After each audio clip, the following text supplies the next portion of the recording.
2023. Aujourd'hui on se retrouve pour une nouvelle vidéo. On se retrouve avec donc ce Dutch Star 665 RC Shift, donc un Agrotron. Donc c'est un tracteur qui fait 170 chevaux, donc un tracteur tout suspendu. Allez, bon visionnage à tous.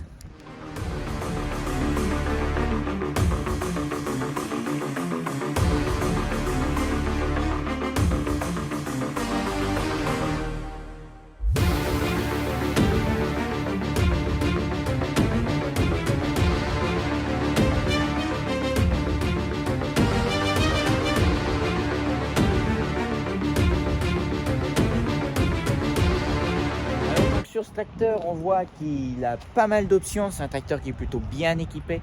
On voit donc déjà qu'il a le relevage avant avec un distributeur hydraulique. On voit aussi donc qu'il a un relevage suspendu pris sur l'avant du tracteur, comme on le voit là avec ses vérins. C'est pour améliorer le confort sur la route. C'est vraiment bien. Donc cabine suspendue aussi. Donc si on passe sur le côté, on voit donc ici on a la trappe à Eddy Blue, donc une capacité de 25 litres et la trappe à carburant, donc une capacité de 200 litres. On passe à l'arrière de ce tracteur, on va voir qu'il y a donc les commandes arrière, donc on a les commandes de relevage là et puis la prise de force, voilà, pour améliorer l'accès. Donc derrière on va voir qu'il y a donc 4 distributeurs hydrauliques. Donc voilà, là, donc 2 retours, un petit retour hydraulique. Ensuite, donc après, on va retrouver tout ce qui est relevage, crochet, barre oscillante, piton. Si on vient de ce côté-là, on voit qu'il y a aussi une trappe GNR ici. En fait, le réservoir passe sous le tracteur et donne accès aux deux côtés du tracteur.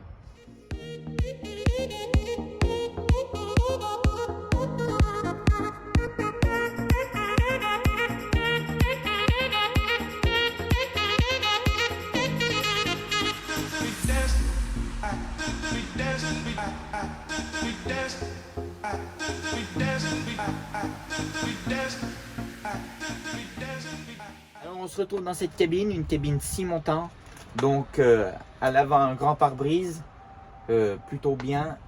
Donc sur le côté droit c'est pas une porte, c'est un carreau avec possibilité d'ouverture, ce qui est bien.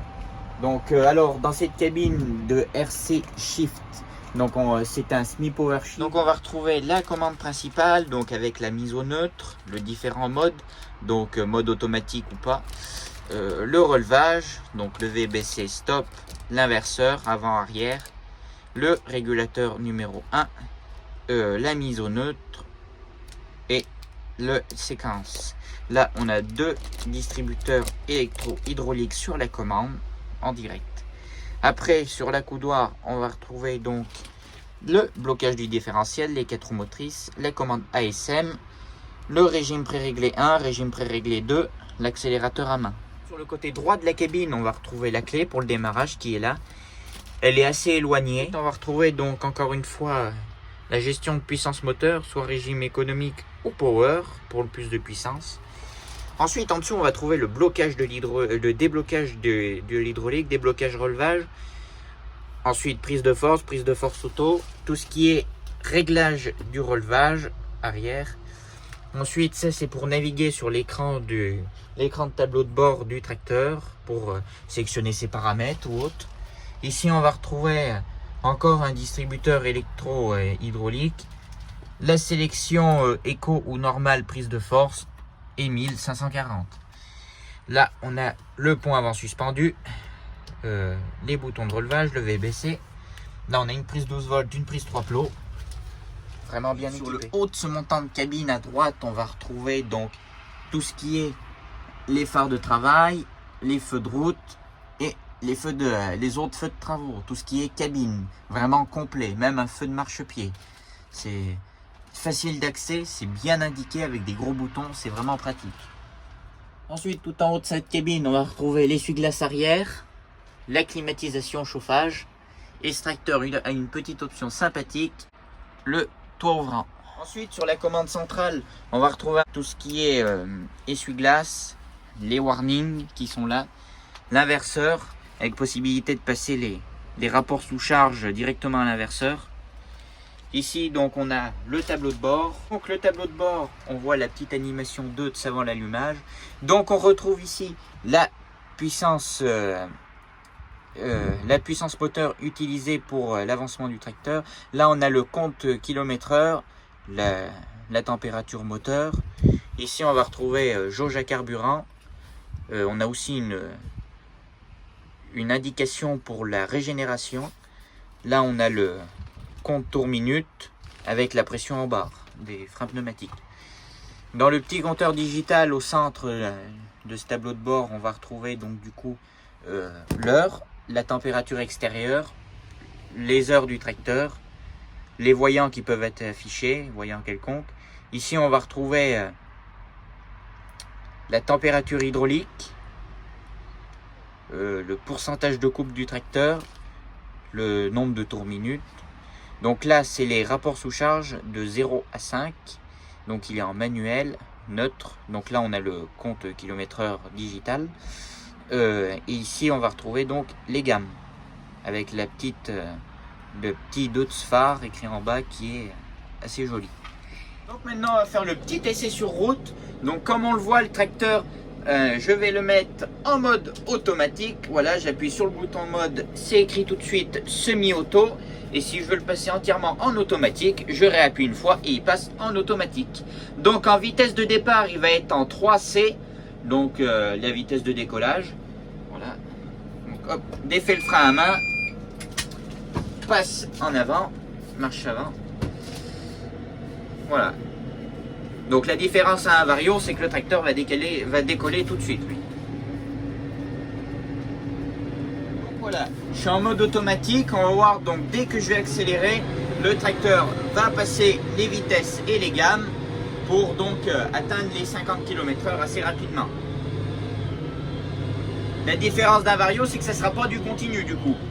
Il y aura les à-coups, le temps de passer la gamme ou la vitesse. Assez court, mais il y aura des à-coups quand même.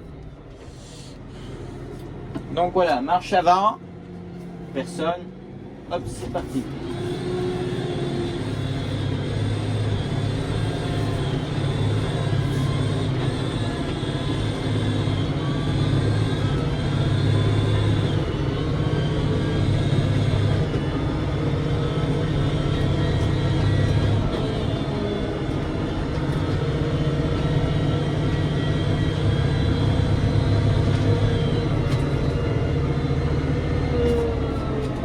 Voilà, 5C.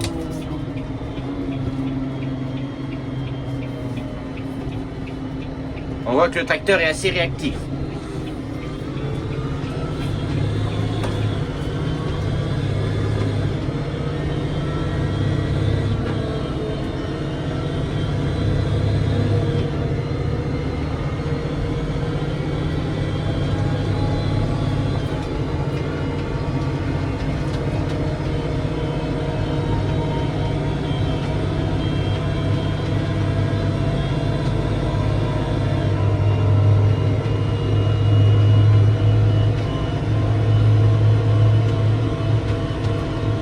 Voilà, le tracteur est à 53 km/h, régime moteur 1800 tours minute. On voit que le point avant il bouge beaucoup, le point avant suspendu. En cabine c'est très confortable, on est vraiment bien.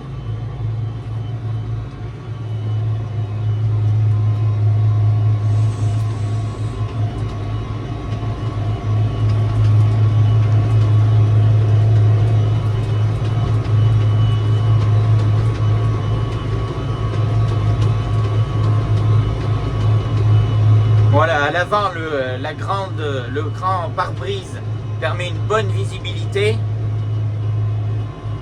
De nuit, ça doit être bien aussi avec les gros projecteurs sur les côtés. Le rayon de braquage de ce tracteur aussi.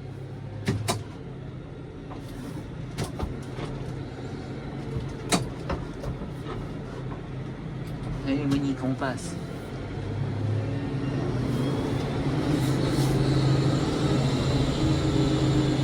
On voit qu'il braque bien.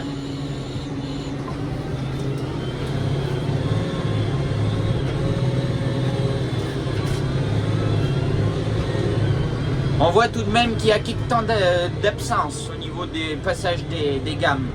Après, c'est un réglage sur la boîte. C'est rien de bien catastrophique.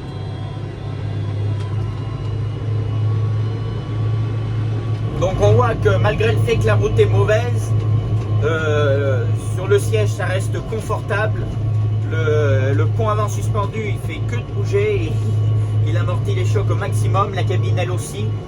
Parce que comme on l'a vu, les suspensions de cabine elles sont prises assez sur l'arrière, ce qui permet d'amortir au mieux les chocs. Voilà, faut pas oublier que là je roule quand même à plus de 50 km/h sur une route qui est mauvaise. Dans la cabine on s'y sent bien, il y a de l'espace, il y a de la place, on est bien dedans. Le tracteur a pas mal de répondants. Là comme on le voit ça monte. Le tracteur va rester au-dessus des 45 km/h. Donc ça veut dire qu'il a quand même de la force quoi, qu'il baisse pas en régime tout de suite. Voilà, 45 km/h et il redécolle tout de suite à 53.